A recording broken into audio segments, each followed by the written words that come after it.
Hello. Have you ever... I don't have a question. I know I always start with a question, but I don't have a question today. I have many questions. It's just they're all extremely off topic and would make for a horrible podcast. Well, that worked out for us 2 weeks ago when we sat down and had no script. Did it really? Yeah, you guys loved it. You don't remember all the comments and stuff we got? People really liked it. That's true. So today we are going to try to capitalize on what worked for us last time. We have a script this time, so it's not totally going to go off the rails. But just you guys like to see the more laid back version of us instead of the, I don't know, finger wagging teaching version of us. Finger wag on a podcast. What's that called? That's what a podcast What's is. the audio version of finger waving? I don't know. Maybe we'll have to coin a new term. But that's what a podcast is for. That's true, I guess. So anyway, let's roll the intro and we'll pick this up on the other side. Welcome to the Let's Quit podcast. Quitting is not always a bad thing. If you have the right mindset, quitting can be the most powerful tool you have on your journey to success. It's certainly been helpful for us. Whether it's flying through hurricanes, building our businesses, or just trying to get to bed on time, we're always trying to level up and improve our lives. This is the show where we share the lessons, experiences, and friends that have helped us live this incredible life. So let's quit the bad and grow the good together.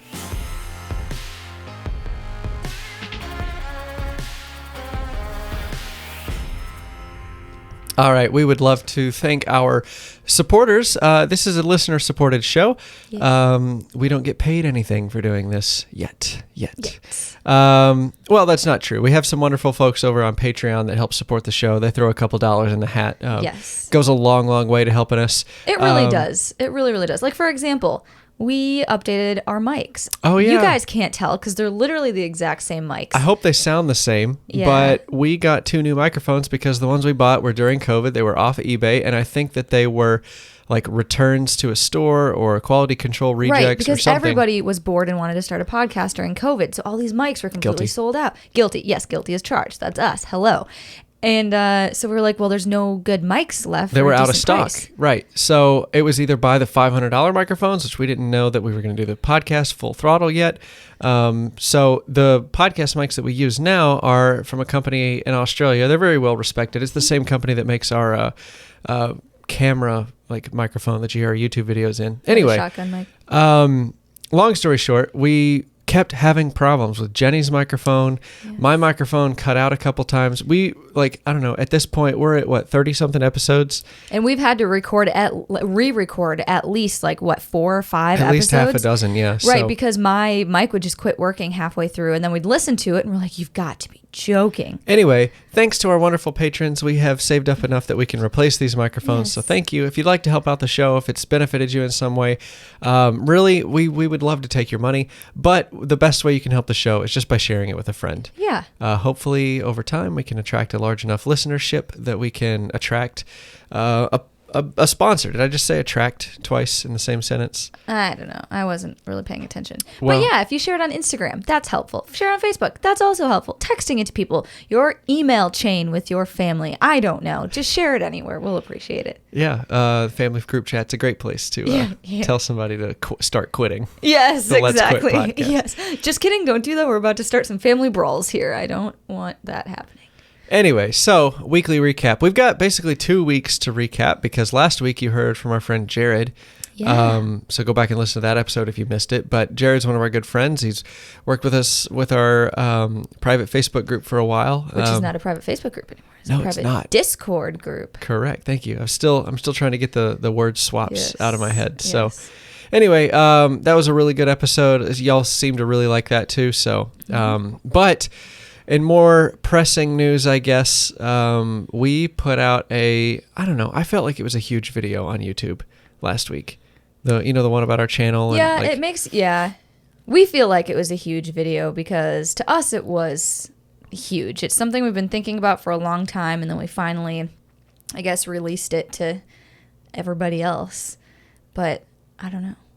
Yeah, so today's topic, I'm just sharing this with Jennie now. I just put this together and pulled it out of thin air. So today's topic is really going to be about quit telling bad stories. I don't know how that's going to work into the title topic, but we'll figure out something to do that. But Perfect. Basically, the thing that Jennie and I have been tackling, we said we had one goal this year for Jennie and Davis YouTube videos, and that was to learn how to tell better stories. I bought a ton of books, watched a couple master classes, did all sorts of stuff like researching how do screenwriters and playwrights, how do they like write dialogue? How do they share information in a way that gets the audience really excited? And then we found a few YouTubers that are good at doing it also. Right. So we started copying them. Anyway, that's just basically been our goal, and I think we've succeeded so far. It's only July, but like I think we've succeeded because our audience retention on YouTube is way higher than it used to be. We know when people are going to quit watching a video. A couple of years ago, we didn't. We had no idea when somebody was going to quit watching. So it was always a surprise to see the audience like. And then we leave try a to video. prepare. Then we try to prepare, certain parts to make people, stick around longer because we're like, just wait, we haven't gotten to the point yet. And it was just, we didn't know where to put things and move things around because it wasn't a story to begin with. So right, and so I guess like let's do the weekly recap and then we can get into this. Okay. I'm thinking of my points and talking points as they're coming to me. Oh, good. Actually, you know what? Let's go with the flow. Let's do the Okay. weekly recap at the end and let's talk about this because it's fresh in my brain. Okay, go for it. I don't want to forget anything. All right. So first principle of storytelling. Humans are story creatures. Yes. That is how we learn. It is much easier for us to learn. I was thinking about this the other day when we took the class for climbing. They were teaching you how to tie a knot. I'm an Eagle Scout. We have both been to survival school, and I don't think I can remember how to tie any knot other than a square knot. Yes. And the only reason I remember how to tie a square knot is because there's this little story that they taught us how to do it. I don't have a rope with me, but you just have to take my word for it. You make a loop and then the bunny jumps up through the hole, goes around and like comes back down. Like there's just we are creatures of story. Same thing happened at the climbing gym. They're trying to teach you how to do this figure 8 knot, and they teach you like, hey, make an alien head, and because they're normally teaching it to kids. Well, how do you get kids to latch onto something? Stories. Well, how do people get like concepts into children's books? How do you teach children lessons? You put it into a story about Humpty Dumpty or something. I don't know. And The Fast and the Furious is just as much of a story as your favorite nursery rhyme for your kid. Like we do this at every age. It's not like this works on kids, but it doesn't work on adults. Right. So when we were at the climbing gym, they're trying to teach us I'll just finish this real quick before we move on to the next thing because I know some people are confused. They made us make this little loop and they called that an alien head because it looks like a little alien head. And then you like take the end of the rope you're holding and you like stab him in the eye to kill him and then like wrap it around his neck to like choke him out. And then you pull the rope tight and that's how you start your figure 8 knot. Yeah. Anyway, it's just we are creatures of story. So if you want to learn something or remember something, it's better to tell yourself a story about it, and then you'll be able to hold on to the lesson. Because unless you experience something, it's very hard to digest other people's lessons. I guess that's what I'm trying to say. So if you want to communicate, if you want to have somebody else see your point of view, if you want to negotiate or communicate in any professional fashion, you need to be really, really good at storytelling. Well, think about if you go to like a big business conference, what are the main speakers? How do they talk about themselves? They tell a story of how they got here, and then along like points in their journey, they'll share lessons that actually matches like the topic of the conference. Or if you go to church, a lot of times the pastors will tell a story to get you on board and feel like you're connected. Jesus taught in like 99% of parables. Like he didn't tell them what to do. He gave them a story and said, this is the concept. Here's what you got. This is not new. There's nothing new under the sun, right? Like we're using a concept that's proven itself true. Right. So if you want to convince anybody of anything or share something with somebody, it's going to benefit you a whole lot to be really good at storytelling. Well, what makes a good story? There is a very rigid formula that we follow for storytelling. And I'll tell you a story. The story of Mario. The plumber guy, throws fireballs. So Mario, that story starts with once upon a time there was a princess. Her name was what? Peach. Princess Peach was in the castle. And that's how the story starts. Once upon a time, there was a Princess Peach, and she lived in the castle. What you're doing there is what's called setting the steady state, or the norm. You see this at the opening of every movie.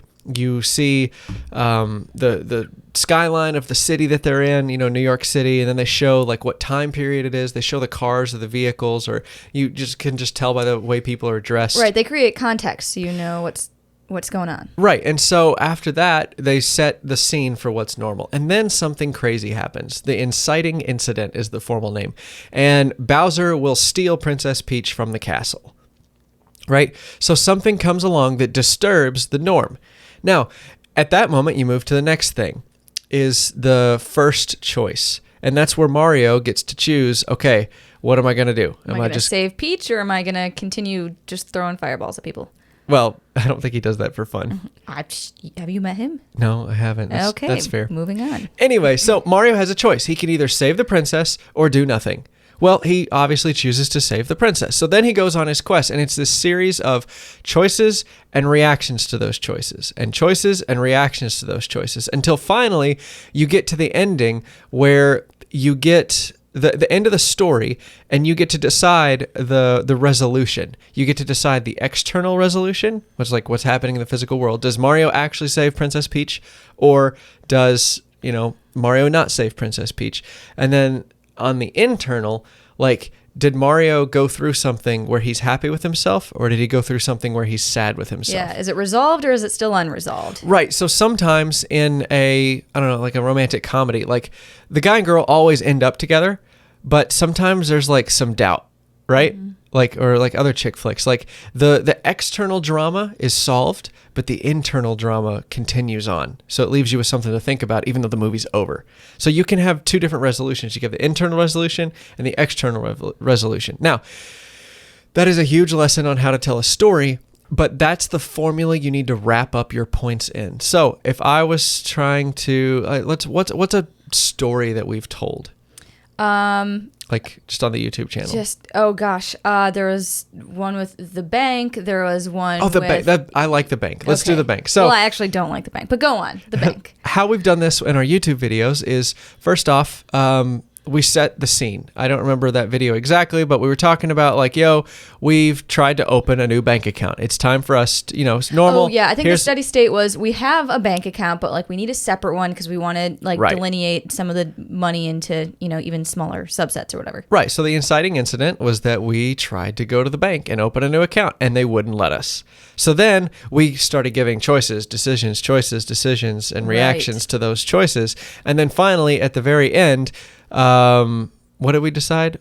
It was I found it on my phone. Now, the external resolution was solved because I got a second bank account, but the internal resolution was not resolved. Right, it was still conflict. We were still angry that it was so hard to do, and we felt like there's still we a better didn't like option, the bank. Right. So the ending to that story is that we went to the local credit union, like everybody on YouTube suggested, and got a different bank account. But the lesson in that story was not how to find a good bank account. The lesson in that story was understanding that it's the bank's job to screw with you. You shouldn't set your sights so high that when you walk into the bank you expect to get what you want, because then your whole day is screwed up. When you're trying to run a business, like, you're going to get hit in the mouth a lot. And if you expect everything to happen perfectly the first time that you try it, you're going to be in for a world of hurt.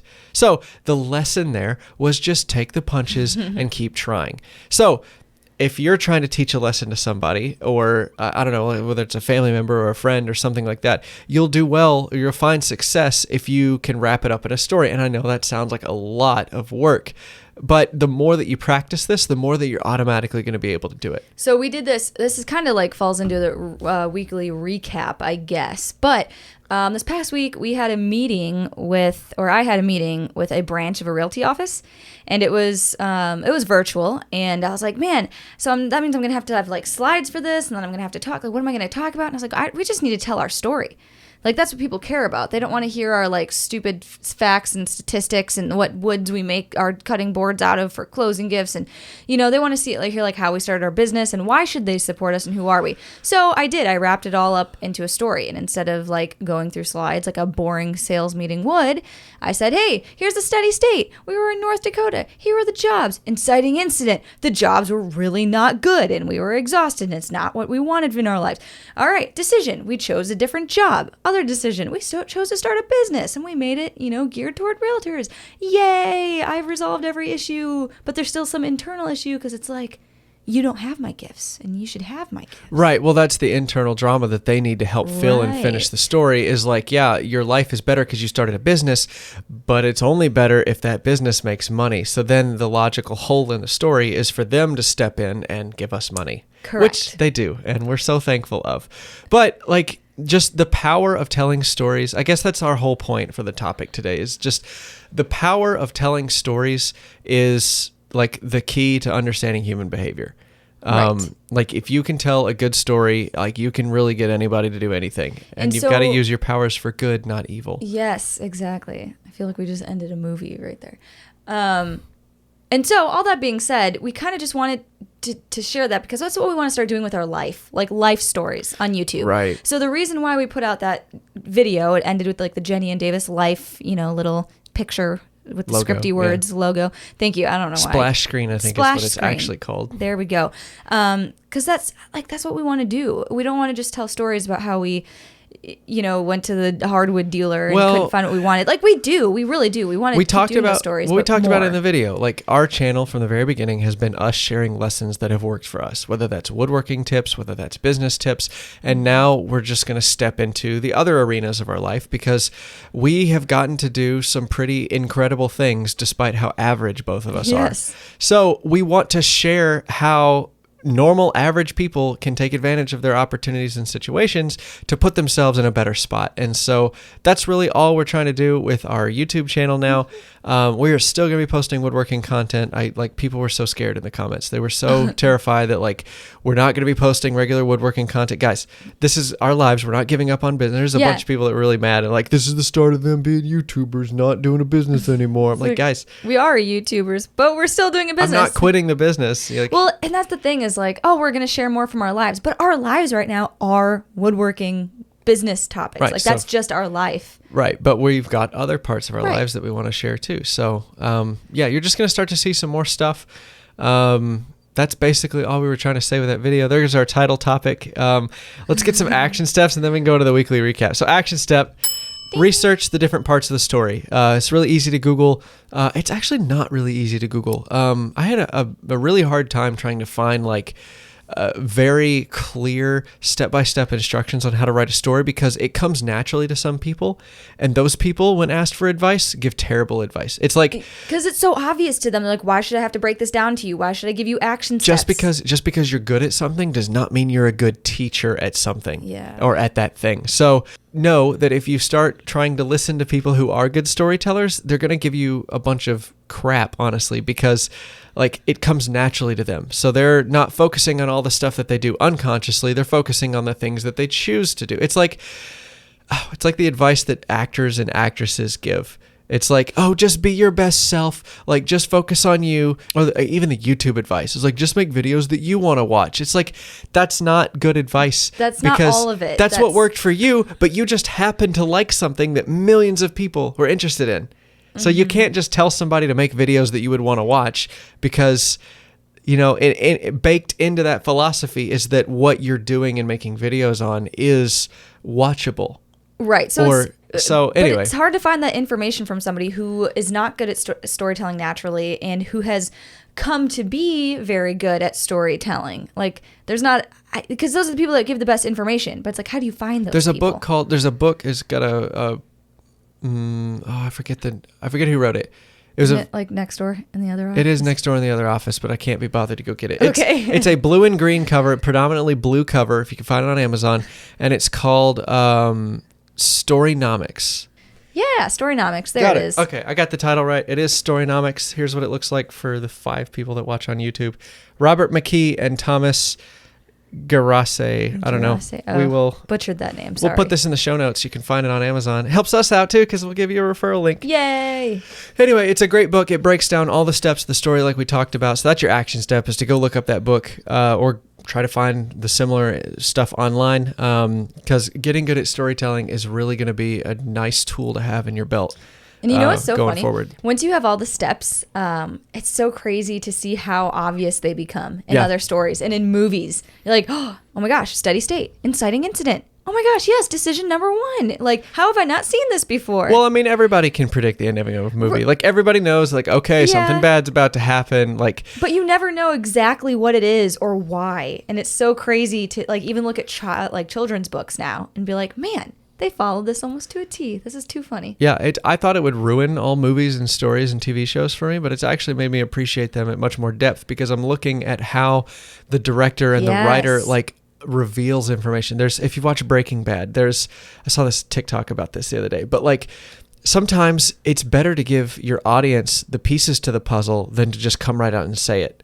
So if you've watched Breaking Bad, there's in the first season, one of the main guys is like taking care of another guy who is a really bad guy, and they've got him like chained up, and they gave him a plate with like a sandwich on it. Well, he broke the plate and he stole a piece to like stab him later. Well, they're showing the main guy like reassemble the plate, and instead of him like saying something out loud or like addressing it and like looking at the camera and breaking the fourth wall or something, you see the missing piece of the plate, and you know that the other guy has a piece of that plate in his pocket, even though you didn't see him do it. So you can start to appreciate like the fact that there was another inciting incident, something crazy, something bad happened, but you figured it out on your own, and the audience is much more involved that way. So that's why we ask for stories, like in the YouTube comments, is we ask and we're like, yo, tell us of a time when you do this, because then they feel like they're a part of helping other people watch the video and tell the story. So our engagement goes up, we make more money, more people see our videos. The end. You've been duped. And therein lies a story. No, just kidding. But yeah, so it's just been really fun to learn the art of storytelling and to, maybe get 10% better at it this year. But it's gone a long way into helping us out. So it's worthy of you to learn that skill and to use it in your day-to-day life. I think that's enough on the title topic. A single action step, just find this book and learn find this book, or find the material that's inside the book and learn it. Yes. Great job. And practice storytelling. There's a second one, just because I feel like I need to give you 2. Perfect. All right. So weekly recap. Thanks for bearing with us there. I just had all those thoughts and I just wanted to get them out. Perfect. Yep. And I feel like we hadn't talked about the video we put out, so yeah, I hope that wasn't too rambly, but we'll see. It's just something what we've been working on for a really long time. Like, I feel like the podcast is like the behind the scenes. We tell you guys what we're actually doing.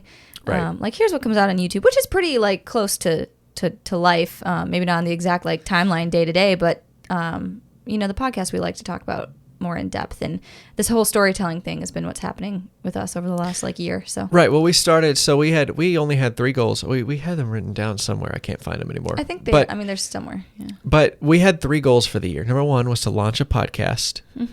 Number 2, number 1 was to launch a podcast. Number 2 was to grow and commit to like giving value in the stud stack. Yep. And then 3rd was to do better at storytelling.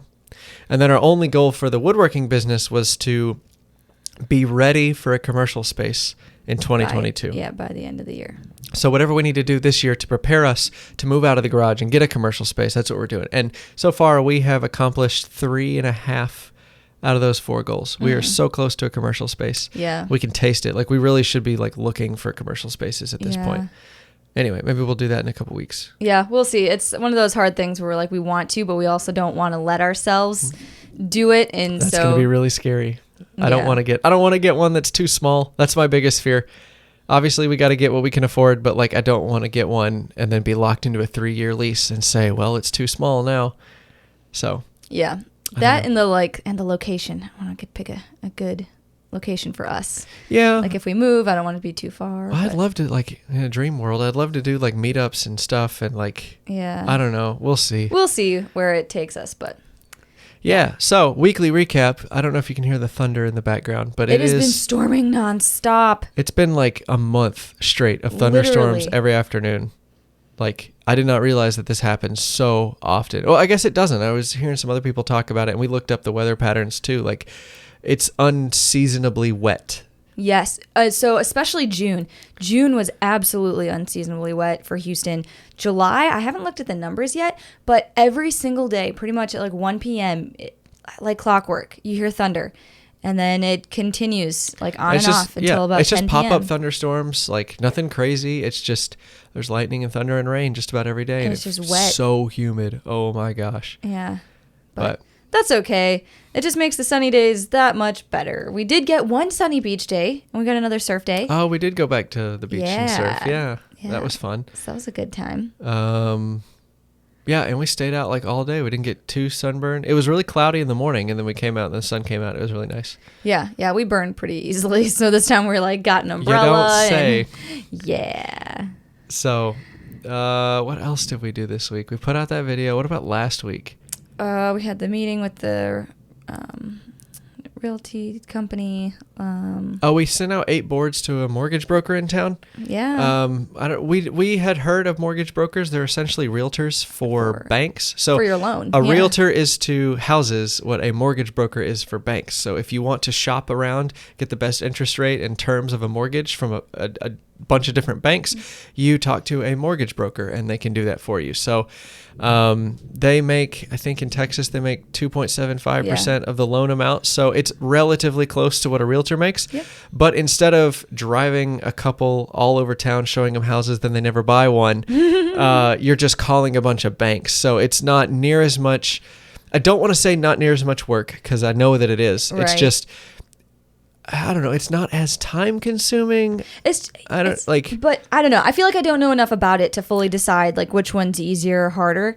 But it seems as if it's not as much like crazy hours and like it's not dealing with as many crazy people and their schedule. That's the thing. If I can just be really candid. Right, because you shop around the deals and you're calling during bank hours, right? To talk to people who work at but all like these you different also banks, like investors. if somebody decides they don't want to buy a house, okay, fine. Like you haven't wasted much time. True. Like, yeah, you maybe wasted a few phone calls to some banks and some paperwork time, but like if you're a realtor, you're going to spend all Saturday showing this couple homes. Mm-hmm. And if they don't buy a home, then you never make any money on that.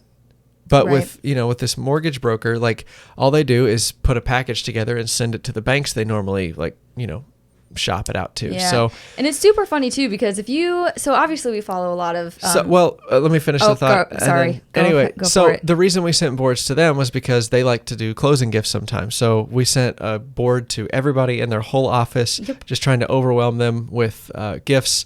Maybe they'll buy some, as a thank you or something. I don't know. We're not expecting anything. Like if we don't see anything back, okay, fine, that's our bad. They were just a really cool group of people, and so it was some people are worth taking a risk on. Some people you're like, I wouldn't really risk it with them, but these people were like, hey, if it's going to be smart, a big they were professional, payoff. they weren't scatterbrained. They had their stuff together, for lack of a better phrase, or lack of a more appropriate phrase. Yes. Like they had their stuff together and we wanted to show we really want to work with you. So I don't know. High risk, high reward. So we decided to take it. Why not? Still haven't heard back from them. We don't know we know they got them because they've been following us on social media. But we literally just sent it yesterday. Right. So it's very new. Yeah. But anyways, that was fun. I don't know, just to try out a new market. It was another shot down the field. We don't know much about them. Yeah, we spent a lot of time analyzing kind of our goals for Samara the rest of this year and next year because when we transition to a commercial space, hopefully very soon, we cannot be bogged down with trying to retool our business model. We just need to be executing. Moving into a commercial space is going to come with its own set of problems. Yeah. We can't also be second guessing our business philosophies or our product development. We need to just be running with one product that's very profitable, that's got a very repeatable sales system so that we can earn income to pay for all the expenses the rental place is going to come with. So, we just sat down and planned out basically the next 18 months for the furniture business of metrics we want to hit, money we want to make, that sort of stuff. That way, when we move to a commercial space, it's not going to bog us down. We know all we got to do is get back to executing.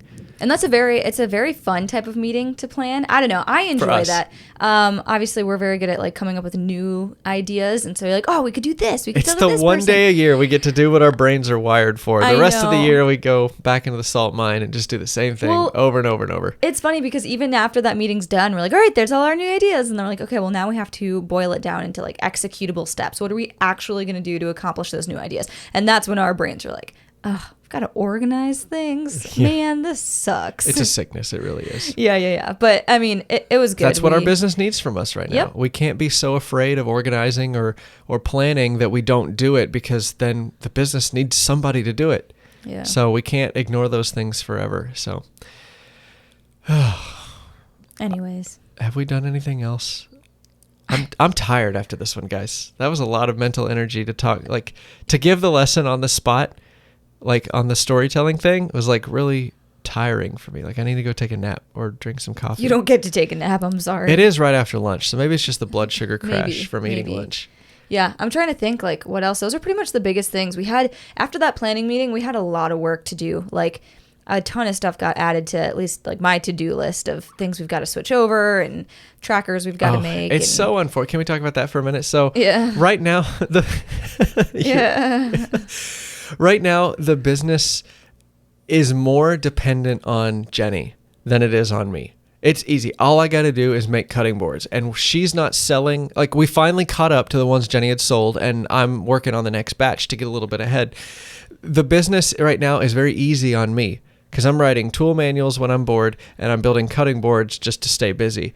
Jennie, on the other hand, is spending a ton of time on Instagram doing sales calls and marketing and updating the website and sending boards out and doing fulfillment. Now, I've been helping with fulfillment a little bit, but which is nice. Like it's just, we had a conversation, a very spirited, colorful conversation about this last week, but like, my job is about to get very busy when we move into the commercial space. So as much as I would hurt you if I came in and helped you right now. Because then when you're gone, I'm going to be like, oh, where's my second person? Right. And I can't do both jobs. So when my job gets busy as the builder, like, I'm sorry, like I either need to hire somebody or I need to give something up. I can't be in the middle of helping you do stuff, because then you're going to depend on me for your processes. Right. And then when I leave, now stuff starts slipping through the cracks, and we can't allow that. So yeah. As terrible as it is right now, I'm just having to watch poor Jennie do twice as much work as me.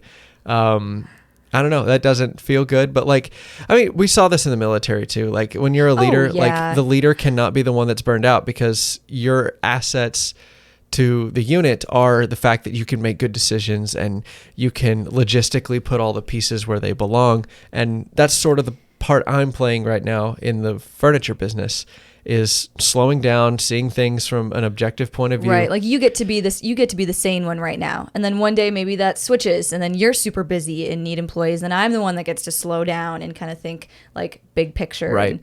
And kind of a deal. But I do feel like the military prepared us for these kind of tasks, because I hate this saying. I hate this saying so much. And I don't know if it's just a military saying, but it's like, you wear a lot of hats. Like the commander wears a lot of hats. And I hate that saying because it's so, anyways. I like it. I don't mind it. It's so cheesy. I don't know why. Some sayings just like cross the line of being like too cheesy for me or overused. Anyways. And so I feel like that's me right now, because I've got like fulfillment. I've got marketing. I've got the social media. I've got the finances. And bookkeeping, and then I've got like the sales, and it's just, but I do feel like the military prepared you for that, because they expect that out of you in the military. You have your one position, and then you have these things called additional duties, where it's like what you're doing has zero relation to your actual military But you spend job. more time doing the additional duties than you do doing your regular job. So for example, I was a weather officer, so I was doing all the forecasts for everybody on base. But I also had this duty of like getting everybody's travel vouchers organized. It was just an additional duty that was like thrown on me. It's like, hey, by the way, like you're doing this. Here you go. Organize everybody's like travel vouchers and credit cards. Here's your login information. So not only are you responsible for every weather briefing on that Air Force base, which most of your guys did a really good job of taking care of, but like you're not only responsible for that, but they, like the Air Force realizes, oh, your people should do that, not you. So I'm going to dump all these extra tasks on you because you got a bunch of free time. So I don't know. I feel like Jennie has not been trying to do that to me. because I've got a bunch of free time, but like I've been trying to help out where I can, but Yeah, also keep that line separated between Jennie's responsibilities and my responsibilities so that we don't start to depend on each other at the wrong time. So I don't know. That's just sort of what we've been talking about this week when it comes to like the next 18 months worth of goals and benchmarks that we want to hit. So Yeah. been a lot of big picture theoretical work, which we like, Which is fun. but it's, I don't know. I'm very tired. I'm excited. This evening, we're going to go see some friends. We're going to check out a few breweries in Houston because We never leave the house and go check out Houston. we Oh talked my about gosh. this. Yeah. So anyway, we've been to a couple places recently for like weddings and like seeing family and friends and stuff. And we just realized that we have not explored Houston the way that like other people have explored the places they live. So we really want to spend some dedicated time like understanding Houston, getting our finger on the pulse of it. Right, because that's kind of where I feel like, especially with the social media and the marketing and everything, I get it. It's a big city, and we've been mostly involved with like realtors and people who are pretty deep into like the woven community of Houston. But I still feel like I don't quite understand it. Like, what do people do here on the weekends, and why? Like, what motivates people to spend their money at certain places here in Houston? Because it's different than in other places. Like, for example, if you go to Arizona or like Colorado, it's very motivated by like outdoor activities, hiking, biking, fishing. But in Houston, there's like nothing to hike. It's flat. Good luck trying to ride a bike in Houston. Yeah, there's no sidewalks or bike lanes. Get run over real quick. Right. So, it's just kind of figuring out like what motivates people. Is it cute coffee shops? Is it restaurants? Is it breweries? Is it bars? And I feel like just taking some time to actually go out and have some fun and explore with friends will help, help us feel the pulse a little better. I think the hardest part about like us living in Houston this year is that we have been crawling out from under our rock from COVID. Yeah, So we don't know too. what normal looks like for Houston. Yeah. And I don't know, it may never go back to normal. So I think people are spending a lot more time at home. Didn't take a rocket surgeon to figure that one out. But like, I don't know. Are people going to continue to spend that much time at home? Yeah. Is that, I have no idea. That's why we're going to go out and we're going to explore. Yeah. We're going to go out of our home to see if people are in their homes. Counterintuitive. There we go. Wait, we'll do the inverse. See how many people are out of their homes, and then we should know how many people are in there. Maybe. It's one big equation, really. No equations, no math. Ugh. Anyway, yeah, that's about it. That's about it. That's all we got. Okay, I hope you enjoyed this podcast. Again, leave us a review on your podcasting app of choice and share the show with a friend. Let us know what you think of this new format. Let's quit podcast at gmail.com. I don't know. I kind of like the more go with the flow. It's harder. I will say that. It's harder on us. It takes less time, but it's harder on us. Yeah. Does that make sense? Because like if we get a script together, Then we're guaranteed to know what to say, but now it's like but we it takes gotta twice as long. map out the connections on our own. So Yeah. Anyway, Anyways. I want to get better. Eventually, Jennie and I want to do speaking stuff. So like we want to be on a stage and do like keynote speeches and stuff. I don't know. It's just a vision we have for the future. Some idea that we want to pursue at some point. one but of those like super big goals that we talk about where you're just like, throw your big goals down onto a piece of paper. It doesn't matter what they look like. Just do it. That's one of ours. Right. Well, when I imagine the future, for some stupid reason, I've got this idea in my head that like at some point in the future, I'm going to be telling my life story or certain parts of my life story on some stage somewhere. I don't know. It's probably just because my brain's wired that way. But like, I somehow think people are going to care or give. Everybody wants to hear about me. Yeah. So aside from the deeply selfish desire that's rooted in, like I always picture myself when I'm faced with a difficult decision or something like that, I picture myself on stage telling my life story. And I'm like, what part of the story do I want to tell? Do I want to tell the version where I was greedy and selfish and stupid? Or do I want to tell the part where I did the right thing, even though it was hard, even though it cost me more, even though it was much more difficult? So I say all that to say, trying to make this silly vision that I have like a reality at some point. We're trying to get better at speaking off the cuff because we don't want to let our words paint us into a corner, which they will eventually, but we got to practice that now. If we want to speak freely on stage in 10 years, we got to start practicing right now, speaking off the cuff and very candidly without getting ourselves in trouble. Yeah. Because you know what? It's saying the right thing is very hard sometimes. Yeah. Because you don't ever mean to say the wrong thing. Right. It's just, you got to get the right words put together in the right order. And that takes time. And sometimes you just. We are too young to be canceled. We can't afford to be canceled this young. So I hate I don't know. cancel Gary culture. Vee says you got time. Kirby says we got a million years. Yeah. Anyways, all right, y'all. This is the for real end of the podcast. Yes. We will talk to you later. Okay, bye. Bye.